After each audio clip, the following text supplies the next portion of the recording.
कुछ भी हो जाए, हर हाल में इलेक्शन में हिस्सा लेंगे। किसी के दिमाग में ये बात नहीं होनी चाहिए कि ये सारे काम करके हमें इलेक्शन से बाहर कोई करेगा। फिर जो है वो ये लड़ने वाली बात है ना, फिर बातों में नहीं रहेगी। फिर अगर हम लड़ाई पे आ गए ना, तो फिर हम लड़ने में फिर अच्छी परफॉर्म, हमेशा हमने तारीख में अच्छी परफॉर्मेंस दी है, यहाँ पर हमने फिर अच्छी परफॉर्मेंस दी है लड़ाई में। तो फिर ये लड़ाई वाला सिलसिला शुरू ना करो। तो अगर हमें सिर्फ और सिर्फ रहने दो कि हम ये कह रहे हैं कि भाई हम इलेक्शन लड़ेंगे सियासी तौर पर और अवामी तौर पर, लेकिन इस चक्कर में ना पड़ो कि हम सही मायने में लड़ने पे आ जाएं। अगर उसमें फिर हमसे आप फिर हमारी 40 साल की हिस्ट्री उठा के देख लो, फिर हम शोधा कब्रिस्तान आबाद हो गए सारे, फिर हमसे कोई जीत नहीं सका है। फिर आप हमें मार के आप समझ तो पाकिस्तान जिंदा रह जाएगा? हम मरेंगे तो पाकिस्तान जिंदा रह जाएगा? हमें आप सियासी तौर पर, माशी तौर पर, माशरती तौर पर आप एक स्कूल नहीं बनाते हो, पीने का पानी नहीं देते हो, गटर पे ढक्कन नहीं लगाते हो, आप कोटा सिस्टम पे कोटा नहीं देते हो। यार कोई इंडिया है, कश्मीर है, कोई इसराइल है, फलस्तीन है, कहां रह रहे हैं हम? हम इसको अनहर्ड नहीं जाने देंगे।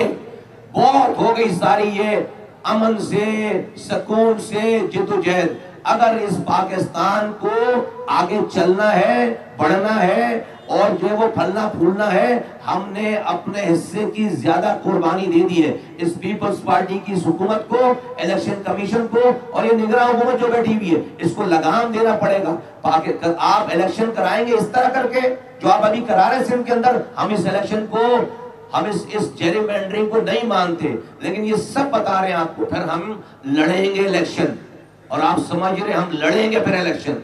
फिर हमें अगर हमें इदारों पे, हमें अगर इलेक्शन कमीशन पे एतमाद नहीं है, फिर हम अपने कारकुनों को कहेंगे कि ठीक है, कोई ज्यादती अपने करो नहीं किसी को, और अपने साथ भी ज्यादती नहीं होने दो। और हम तारीख गवाह है कि क्राइसिस में हमसे अच्छा कोई परफॉर्म करता नहीं है। केमाड़ी डिस्ट्रिक्ट पूरा खराब कर दिया है, मलिर डिस्ट्रिक्ट पूरा खराब कर दिया है, और जो है वो कोरंगी के डिस्ट्रिक्ट के इलाके ख़राब कर दिए। हैदराबाद की सीटें जो है वो उसको भी गांव गोठों से लाकर जोड़ दी। जिस तरह से हैदराबाद में इन्होंने मेयर को, मेयर एमक्यूएम का ना आ जाए, उन्होंने शहरी इलाकों के साथ देही इलाके जोड़कर पूरा जो है वो सारे परसेंटेज को उन्होंने बड़ा कमाल कर लिया, जो है वो हासिल कर लिया। और अब एमक्यूएम का मेयर, क्योंकि सिटी का मेयर नहीं आ सकता, आपने गांव गोठ जोड़कर उसके साथ जो है उस मेयरशिप को खा के, इसी तरह हैदराबाद के एक हल्के को इन्होंने वहां से गोठों को जोड़कर सिटी की सीट को खराब कर दिया इन्होंने, जो कि कहीं से भी जायज़ बात नहीं है, कहीं से भी कभी रिवायती तौर पे भी जायज़ बात नहीं है।